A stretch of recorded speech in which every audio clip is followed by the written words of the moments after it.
22-year-old university student heads out alone into the darkness. I don't think she was afraid to walk home. We know now she should have been. The next morning, two hunters stumble onto her lifeless body. We had a case where a female had been strangled, raped, and then set on fire. The co-ed's brutal murder leaves a college town gripped with fear. The climate of the university changed. Students were told to stay together and to not walk around after dark alone. And a killer who could be anyone. Were we dealing with somebody that was from here? Or were they just passing through? I mean, we just didn't know. That's pretty scary. How well do you know your neighbors? What lies behind the white picket fences?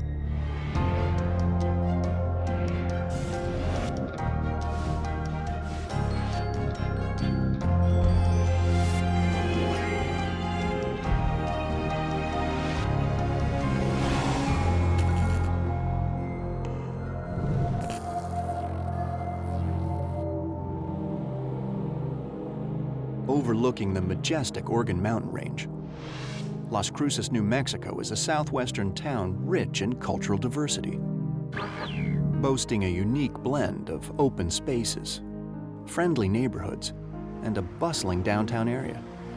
Not to mention some of the best Mexican food north of the border. Las Cruces is a very small community.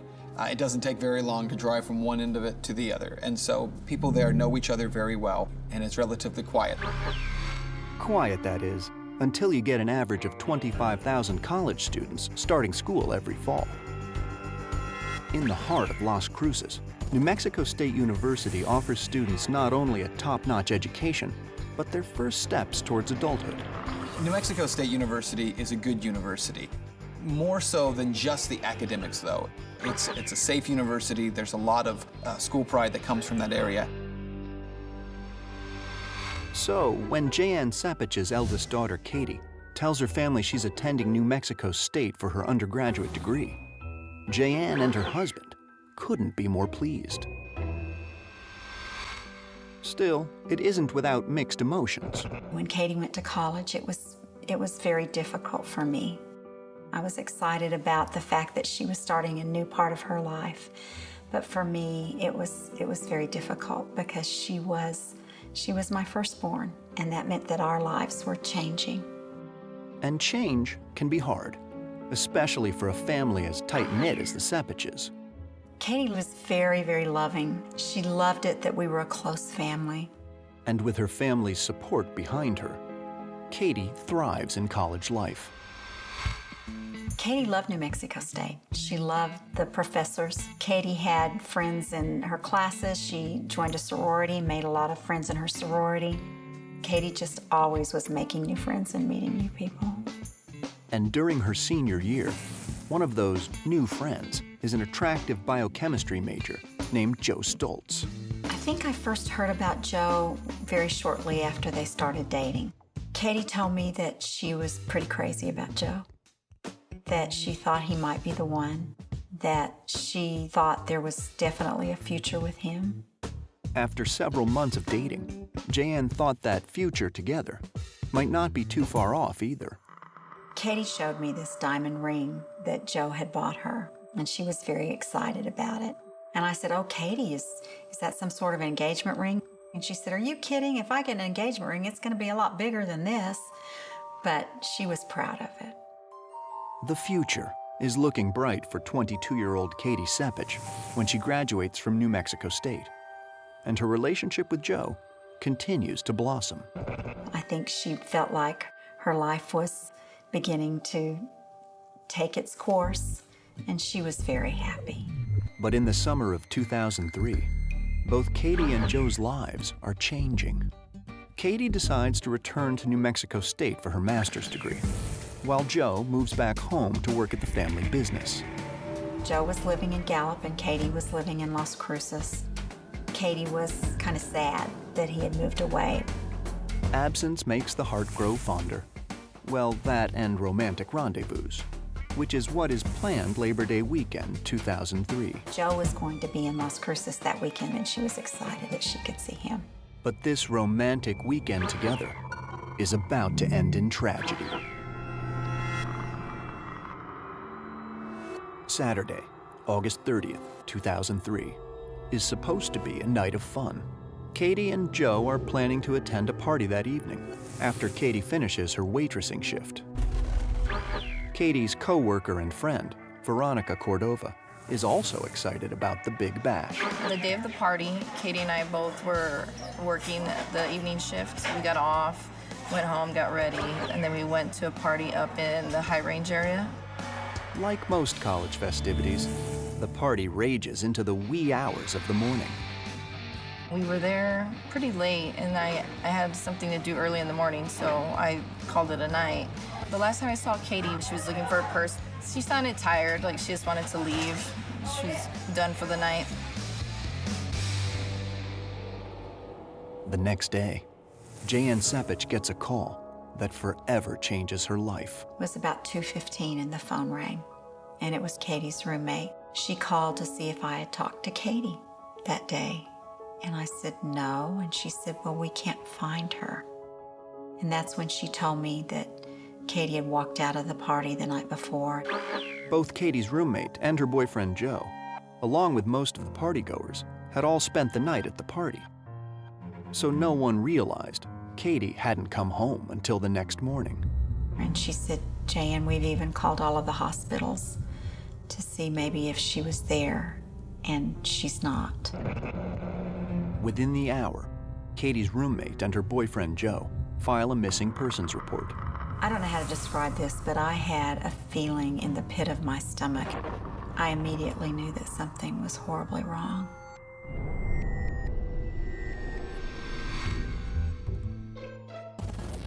Captain Robert Jones of the Doña Ana County Sheriff's Office is getting ready to hang up his badge after 21 years on the force. I was probably a little over a year from retirement. He's looking forward to finally having more time to do the things he loves. Not that he doesn't love the job. My plans for retirement: hunting, fishing, metal detecting. I like to collect antiques, and just spending time with my grandchildren. But on Sunday, August 31st, when two hunters make a gruesome discovery in a nearby landfill, retirement is the last thing on Jones's mind. I was told that we had a female body at the old landfill, and there was no identification on the body. It had appeared that she'd been there maybe a day or a little bit less than a day. For the officers on scene, one thing is clear. This Jane Doe didn't die of natural causes. She was laying face down. She was semi-nude. Her pants had been removed. They were laying between her legs. It looks like sexual assault. And this young woman fought for her life until the very end. She had scrape marks where she had been fighting with the person that had killed her. She had wounds on some of her fingers where she had apparently grabbed the individual. The cause of death appears to be manual strangulation, and officers are pretty sure this is not where the victim died. There was no indications on the ground around her that the struggle had taken place anywhere in that area. It indicated to us that she had been killed somewhere else. But it goes beyond just dumping the body at the landfill. There's something else, even more disturbing. She had some burns on her back and on her arm. The burns suggest the victim was set on fire after being disposed of. We felt that a liquid had been poured on her to set her on fire in an attempt to destroy evidence. Lucky for investigators, this attempt failed. The fire didn't last very long. It basically burned her back some and her arm, and then went out. It doesn't take long before the Doña Ana County Sheriff's Office makes a possible connection between the body and Katie Sepitch's missing persons report, filed 2 miles away at the Las Cruces Police Department only a few hours earlier. Katie's father was on his way from Carlsbad, and once he arrived, he went and viewed the body and identified Katie. When Dave got home that night, he told me that when they pulled back that sheet and he had to look at her face, he said that the pain was so intense that he thought he would not be able to take another breath. And no father should ever have to do that. No father should ever have to do that. For the Sepitches, a nightmare has begun, and they won't rest until Katie's killer is brought to justice. We wanted to know who had done this, who could have done this, and we wanted to stop him from doing it to others. The missing persons case is now officially a homicide investigation. Police must act fast. There was an individual that was running loose that had already killed a 22-year-old female for no reason. And that there was a very good possibility that he would do it again.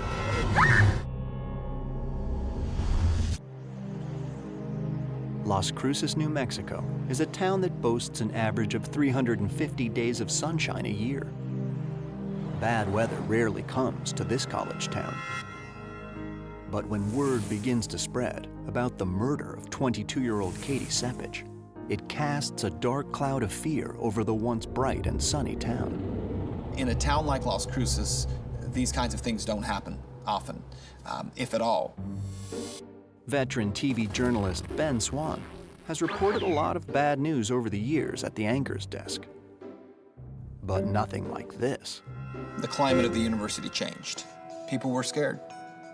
People were concerned about what time they would be out, whether they should be alone, who was watching them. And the Doña Ana County Sheriff's Office fear the students have reason to be scared. Anytime you have a homicide like this, you're always worried that the killer would strike again. The pressure in this case was almost unbearable. And the pressure of the job can definitely take its toll on law enforcement. We do this job to fight for those people that can no longer fight for themselves. Lucky for Detective Mark Myers at the Las Cruces PD, his active lifestyle gives him an outlet to deal with the stress. I mean, when you're out on the bike, you can kind of leave everything else at the office, just concentrate on being outdoors, and it really helps to keep the stress down. And obviously stress is a killer when it comes to this job. But stress isn't the only killer Myers has to worry about. He's handpicked to work alongside the Doña Ana County Sheriff's Office to hunt down the killer loose in Las Cruces. Captain Jones and I worked with the specific intent that Katie's case be worked full-time until it was solved. And they start by going back through the information given in the original missing persons report, filed by Katie's roommate and Katie's boyfriend, Joe Stoltz. Joe said that him and Katie had been out partying, and they had been there for a while. And all of a sudden, he knew that she was gone from the party. Joe just assumed that she had walked home. Just about a mile from where the party was to her residence. We started retracing her steps right away. We didn't know in the very beginning whether she made it in the house or not. Katie left the party house, which is down this way, came up Los Misioneros, turned the corner here on the Santo Domingo.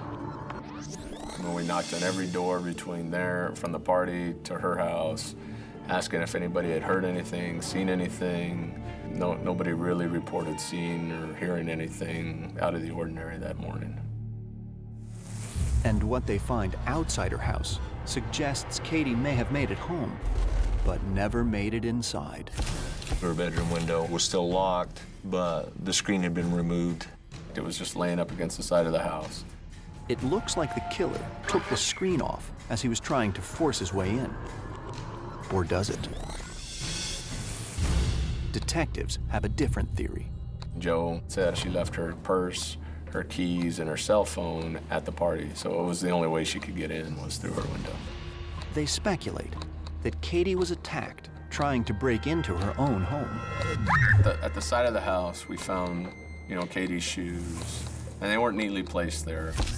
One of them was slightly under a bush. The other one was more near the window, almost like they were kicked off during a struggle. And one last clue puts it all together. A disturbance in a gravel bed at the side of the house. There was actually an impression in the gravel where Katie had been held down there. It was pretty eerie because you could almost see the outline of her body in the rocks. From there, detectives believe, the killer drove her body to the landfill to to cover his tracks. The question now becomes, was it a random attack, or was it someone she knew? We felt that there was a possibility that one of the persons that was at the party could have seen her see her walking outside, or just simply followed her home and maybe responsible for her homicide. Investigators attempt to round up everyone who attended the party that evening. But that's easier said than done. Trying to get interviews with everybody from the party was extremely difficult. It was a holiday weekend, and a lot of them had left by the time that we'd found Katie's body. Finally, after tracking down a few of the partygoers, detectives soon discover Katie's boyfriend left out one important detail about what happened the night she went missing. We learned that Katie had seen Joe kissing another girl. She was upset there had been some words exchanged. I think everybody was aware of the argument because it caused a little ruckus at the party. Which is not what Katie's boyfriend Joe originally told police, or Katie's mother for that matter. I asked Joe why she had left the party. I said, why would she do that? And I asked Joe if they had had an argument, and he said no. It looks bad, and it's about to get worse. He did admit to trying to go after her to make sure she got home okay. Joe said that he simply drove by in the front, that he never got out to go in the house. Well, I mean, why go over there and not get out and knock on the door? If you're really going to check on her, check on her. But it's more than just a half-hearted attempt to check on his girlfriend's well-being. Joe puts himself there at the right time of the abduction. And there's something else suspicious about Joe's actions upon his return to the party. We had other witnesses that had told us that Katie's phone was ringing in her purse while Joe was holding it under his arm. He knew that he had Katie's phone, yet he continued to call it till 7:30, 10 o'clock in the morning and throughout the day until her body was found. He's calling her cell phone when he knows darn well he's got it. Police have a theory. Kind of felt like he might be setting up an alibi for himself. He wanted to appear like the concerned boyfriend, but instead, he's looking pretty darn guilty. Joe has some explaining to do. After Joe's first interview, he became uncooperative. He wouldn't talk to us anymore.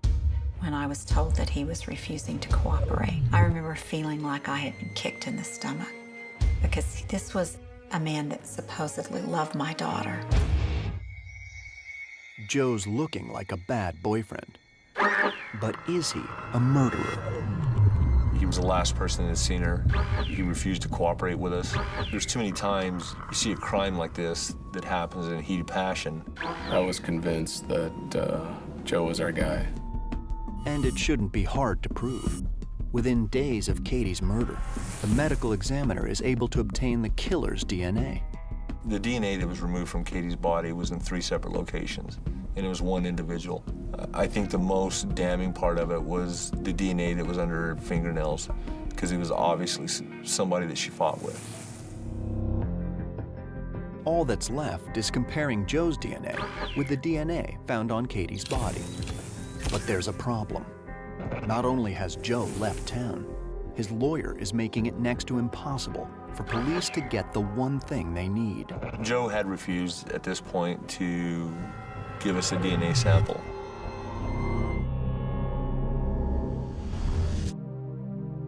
The college years are supposed to be one of the best times of a young adult's life. It's a carefree time where the world seems right at your fingertips.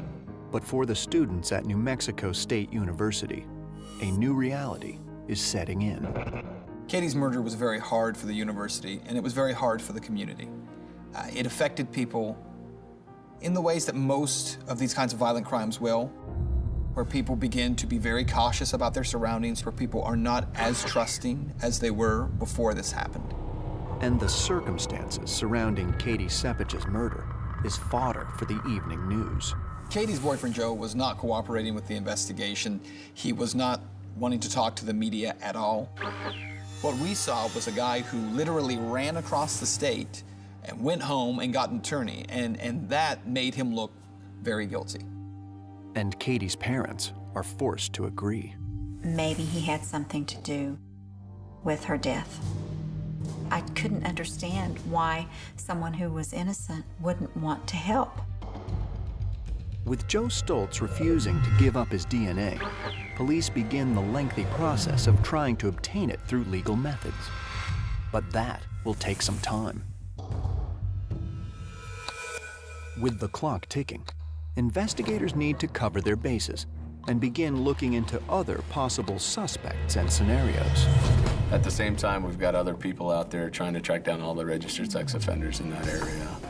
We put a nationwide teletype out asking for any type of similar type crimes to contact us if they had a crime that matched that description or something close.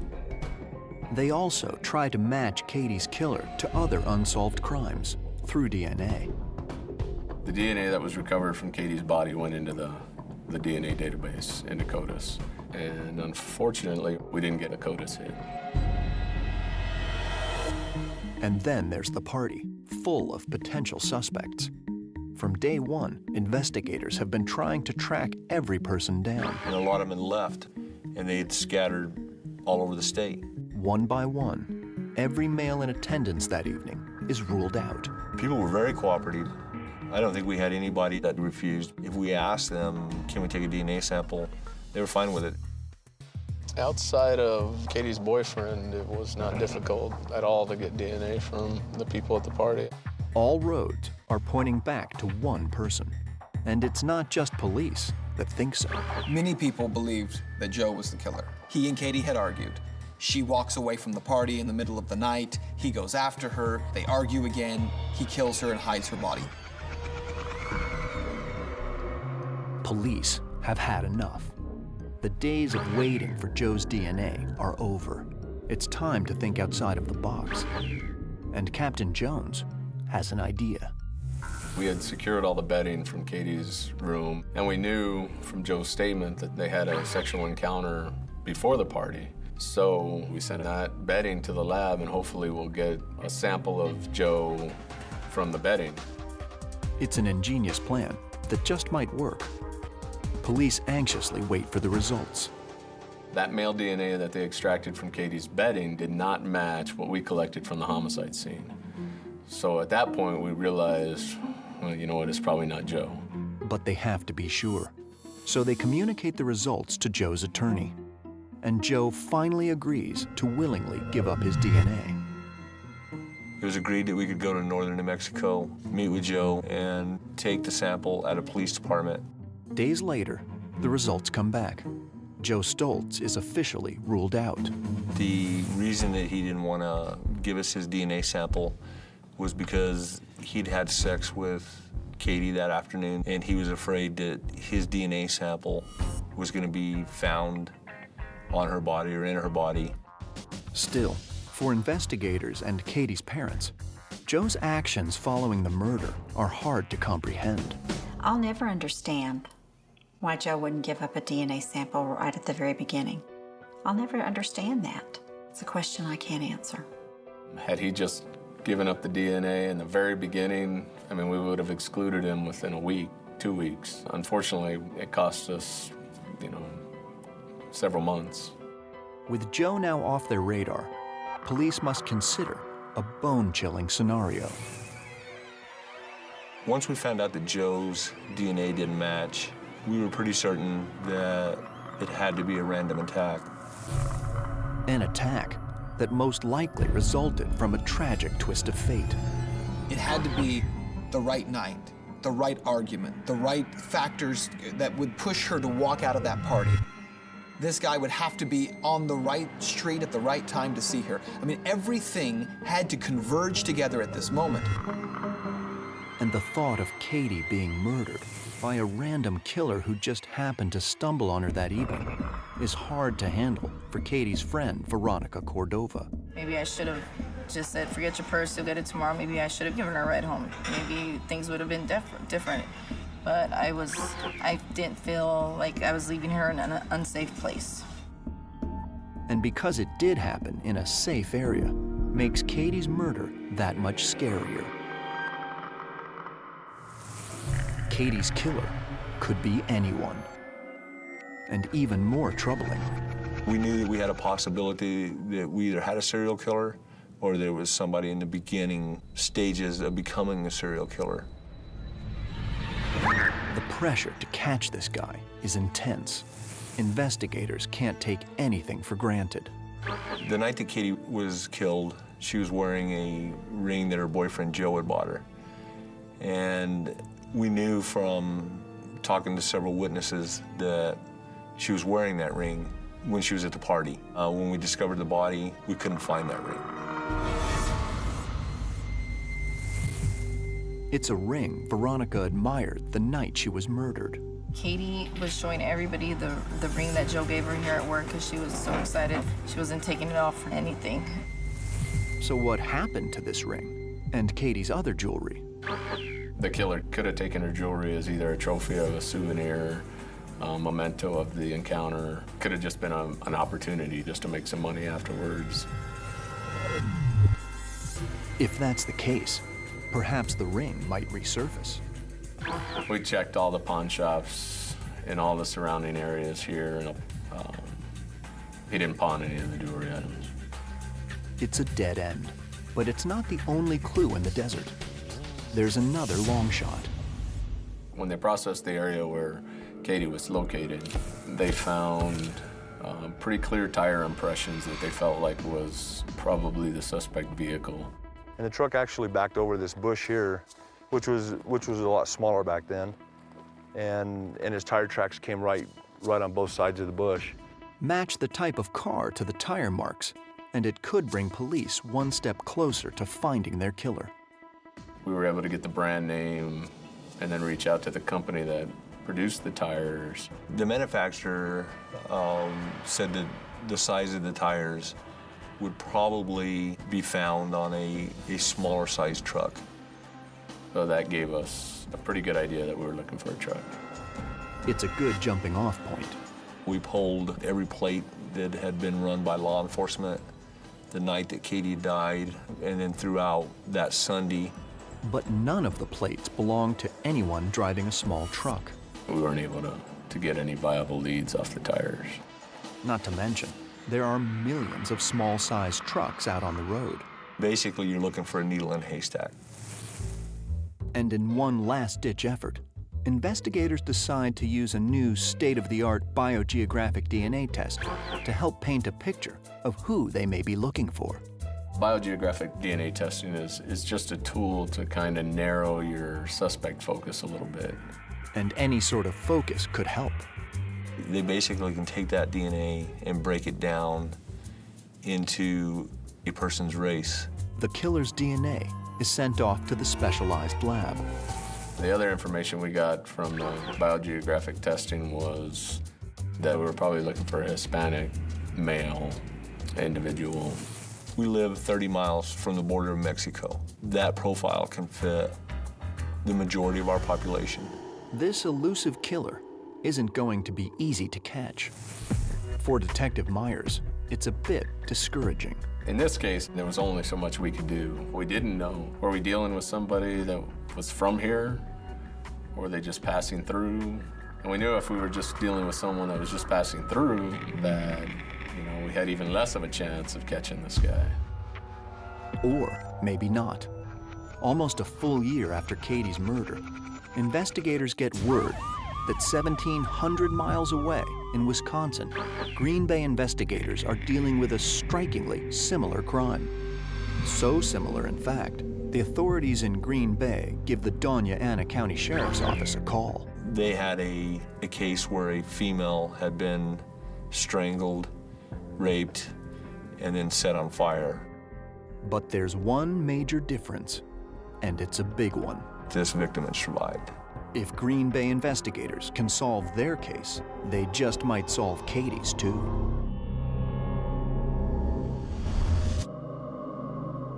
On the surface, Green Bay, Wisconsin and Las Cruces, New Mexico have about as much in common as snowsuits and bikinis. But they do share a disturbing pattern of violence. 2 women raped, strangled, and set on fire. When I heard about the Green Bay case, I believed we were dealing with a serial killer. You go from cut and dry case of a boyfriend and girlfriend having a fight and she winds up dead, to now the possibility that this killer is a serial killer traveling the country. And his path of terror may have started in Wisconsin before migrating south to Las Cruces. Luckily, the authorities in Green Bay have an edge on solving the case. Their victim survived by pretending to be dead.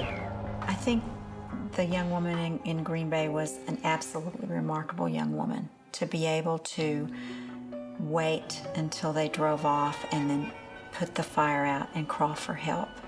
It's an astonishing story of survival. And I also remember when I found out that she lived, I remember being a little envious of the fact that she lived and Katie had not. The victim tells police it was 2 Hispanic men that attacked her. It's a revelation that surprises investigators. In the Green Bay case, there were 2 suspects. It's pretty rare when you get 2 people willing to do something like that to a person. But in Katie's case, Detective Myers is convinced there was only one man. We got to go by what our evidence was, which is consistent with one person. Still, it's not out of the realm of possibility that Katie's killer has recruited an accomplice. Even though we only had 1 DNA sample, we thought that there was a possibility that one of them could be Katie's killer. The surviving victim is able to provide a detailed composite sketch of both assailants. Green Bay authorities had been posting them up, and a dairy farmer realized that it was one of his workers. The farmer identifies the men as Juan Nieto and Gregorio Morales. And this case is about to hit even closer to home. One of the individuals had relatives that lived in Las Cruces, and he had in fact visited them on several occasions. It can't be a coincidence. The 2 cases appear to be connected. There's only one way to know for sure: DNA. But there's a problem. Once these individuals realized that people were beginning to suspect that they had committed that crime, they decided to flee Green Bay. Investigators begin a massive manhunt. And finally, after weeks on the run, several anonymous tips lead police to the suspect's whereabouts. One of the individuals was captured in Roswell, and the other was captured in Atlanta, Georgia. All that's left is a DNA test to see if one of the Green Bay attackers is also Katie's killer. But the results are a disappointment. Neither of those individuals' DNA matched our DNA profile. The cases aren't connected. When I heard that the DNA in the Green Bay case didn't match Katie's DNA, I was disappointed. I was so hopeful that we would have resolution. For Detective Myers, well, he's not entirely surprised. I personally never thought that the Green Bay case and Katie were going to be the same offenders. There were some similarities, but to me there were more differences. And I just never held out much hope that the offenders in that case were going to be linked to Katie's case. To make matters worse, it's the last good lead in the case for 2 years. And it's not for lack of trying. Countless times we would go back through the photographs pretty routinely, go over statements again just to see if we had missed anything. There's 3 boxes of case reports in there that we would review just to make sure we weren't missing anything or something slipped through the cracks. But nothing brings them closer to finding Katie's killer. Katie's murder was very hard for the university, and it was very hard for the community. This was a case that just seemed to drag on and on and on. We had a community wondering if it was ever going to be solved, but investigators, ourselves included, wondering, how are we going to solve this? Are we going to ever solve this? The lack of progress is agonizing for those closest to Katie. I remember there being a point where I thought it might not be solved. I remember I reached a point that I thought we may never know. But that doesn't stop the Sepitch family from continuing their quest for justice. A lot of times, someone is murdered, and in 3 years they're forgotten. Katie's never been forgotten. People have worked tirelessly, people have cared, people's hearts have been opened. Katie's mother really was the driving force. She fought to keep the media's attention on her daughter's case. She fought to keep the police and sheriff's departments working on it. And she fights to keep Captain Jones on the case as well, even as his retirement date looms on the horizon. There was a time that I was going to retire, and I had talked to the Sepitches, and they had asked me if I would consider staying for a while longer to see if we could solve this. And so I agreed. I stayed for a couple years longer. But after fighting the good fight for over 2 years, a death in the family forces Captain Jones to finally say goodbye to the force and pursuing Katie's killer. Retiring before this case was solved was difficult to do. And although I was not actively working it, I still thought about it every day. It's just something that becomes part of you. Especially when there are constant reminders everywhere, including one of Captain Jones's favorite watering holes. I go to the restaurant probably once a week where Katie worked. Every time that I leave there and I go pay, there's Katie's picture there. A picture of a young woman he's never met, but feels like he knows personally. I think that I know exactly who Katie was, just like I'd known her most of my life, what kind of a person she was, just simply by the investigation. It's a picture that also haunts Detective Myers. It's just like a wake-up call. It's like a slap in the face. It's just a reminder that at any time, the things that are most precious to you can be taken from you. With Detective Myers now at the helm of the investigation, he's even more determined to bring Katie's killer to justice.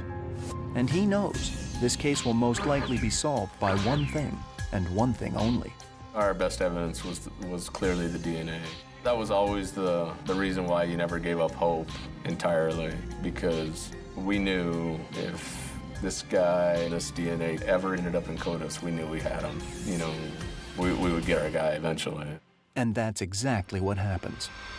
On December 18th, 2006, 3.5 years after Katie's murder, Detective Myers gets the news he's been waiting for. We got the standard CODIS letter to us saying, hey, we got a potential match on your killer's DNA. And it was, totally out of left field. It was like time almost stood still. It's news J.N. Sepitch has been desperate for. I'll never forget that day. I answered the phone and he said, Mrs. Sepitch, are you sitting down? He said, we have a DNA match. I was thinking, good. We'll stop him. He can't hurt anybody else. And Katie will have justice. And the timing is almost poetic. Everybody knows Christmas is going to be Monday, but a lot of people don't know that Katie's birthday is Tuesday, December 26th. She would have been 26 years old. So, for our family, it is a very fitting birthday present for our daughter, Katie. Investigators can now put a name to Katie's killer. The hit identified Gabriel Avila as a match for the DNA that we recovered from our crime scene. Gabriel Avila is a convicted felon, currently serving time in a New Mexico jail for aggravated burglary and assault. Gabriel Avila had actually been arrested 3 months after Katie was killed. An arrest that exposes a major flaw in the system. We would have had a match in 3 months rather than 3.5 years. A flaw Katie's family vows to fix. We have this incredible scientific tool of DNA and we're not using it.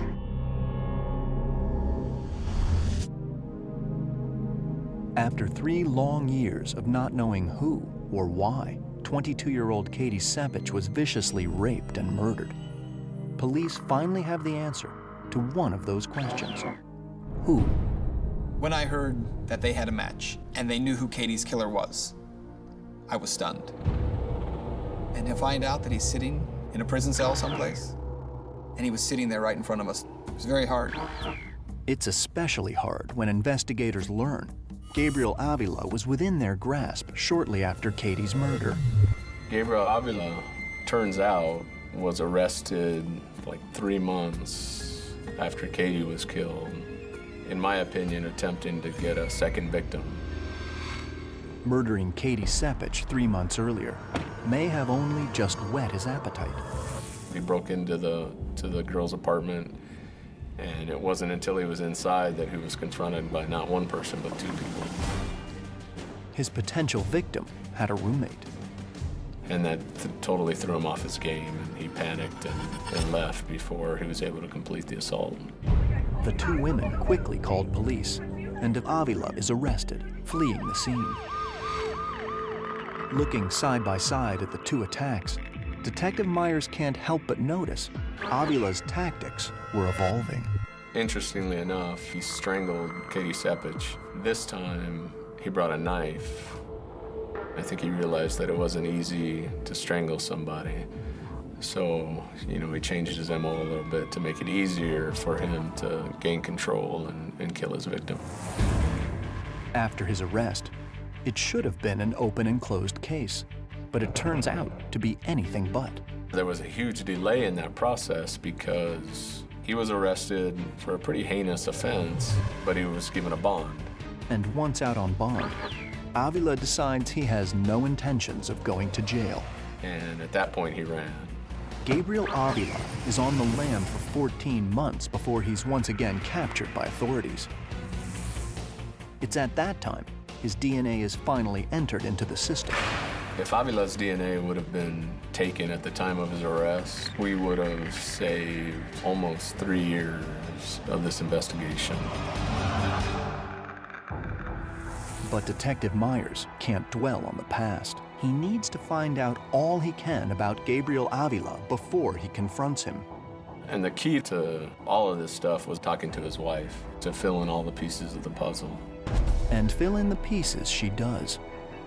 Avila's ex-wife tells Myers not only did her husband own a small-sized truck, but after he skipped town, she found something unusual inside it. In one of the drink holders, she found a diamond ring, a white golden diamond ring. And it wasn't her size, so she knew it wasn't for her. It's Katie's ring. The diamond ring Joe bought her all those years ago. Luckily for us, she kept it. And that was just another link between him and Katie. Armed with enough evidence to keep him in jail for good, Myers arranges to meet face-to-face with Avila in order to answer one final question. Why? And so now we had to go to the prison and get him to talk to us about something much worse than he's already sitting in prison for. The plan is getting Avila talking and then confront him about the rape and murder. We kept it very vague, read him his Miranda rights, introduced ourselves just to kind of get him comfortable with us. And when the moment is right, we brought up the Katie Sepitch case. We told him we had a DNA match between him and Katie, and I gave him the ring. And at that point, you could see him kind of shrug, and he asked, "Where'd you get that from?" Detective Myers offers Avila a chance to come clean. And I told him, if you want any hope of salvation, you need to tell the truth. And that's when he told us the most of the truth as we could get out of him. And the truth is hard to hear. He told us that he did go into that neighborhood to buy cocaine. As he's driving out of the neighborhood, he sees Katie walking down the street, drives up, asks her if she needs a ride. She says no. So he just waits, watches her go to the house, walks up to her, and at that point, he attacks her. And from there was no turning back. And then he says, when I was done, it was like, oh, now what? And so at that point, he decides he's got to kill her, and he manually strangles her. He then drives her lifeless body to the landfill and attempts to cover his tracks. And I think he just thought that he could light her on fire and that she would just be totally cremated. But that's where he was wrong. And in the end, it was Katie who got revenge.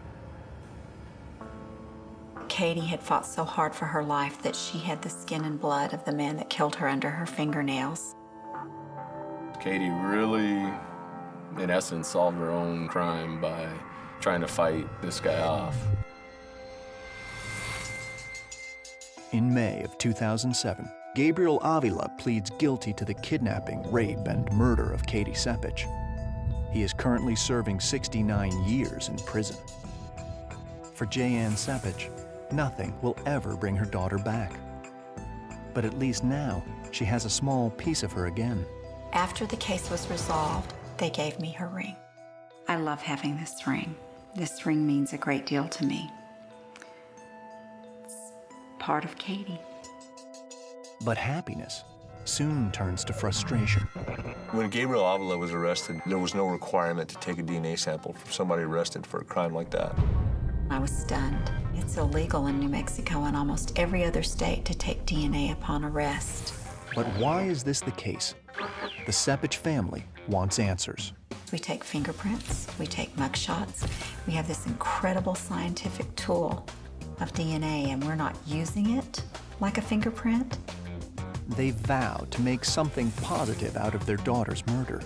We went to our state legislator, and we got a law passed in New Mexico that allows DNA to be used like fingerprints to be taken upon arrest and uploaded into the state and national database, and it's called Katie's Law. Katie's Law has now been passed in 23 states. The law now in New Mexico, it shortens the amount of time by months and maybe years that we're being notified of a violent offender. And basically it saves lives and it saves people from being victims of violent crime. We know the pain of losing a much-loved daughter, and this law will prevent other families from losing their children. It will. And that's why we fight so hard. Instead of allowing her just to die and be forgotten, they have been crusaders to make sure that her memory's kept alive and that other victims don't have what happened to Katie happen to them. For Captain Jones, Katie's case is especially tragic. She had a whole future ahead of her. There's no telling, what her life would be like now. She'd be married, have children, successful career. It was just a senseless murder. A murder that happened as a result of chance. A couple of seconds either way, he probably never sees her. Because he wasn't driving in the neighborhoods, he was just driving that main road out of here. And so had she been a little late or a little sooner in either direction, she would have never seen him, and he would have never seen her. Life has, for the most part, returned to normal for the students attending New Mexico State University. But the murder of Katie Sepitch has had a lasting effect. It's taught them a valuable lesson. But this lesson wasn't learned in any classroom. People can be wonderful, but people can be truly evil as well. It's not an issue of who you know. It can be an issue of just being in the wrong place at the wrong time.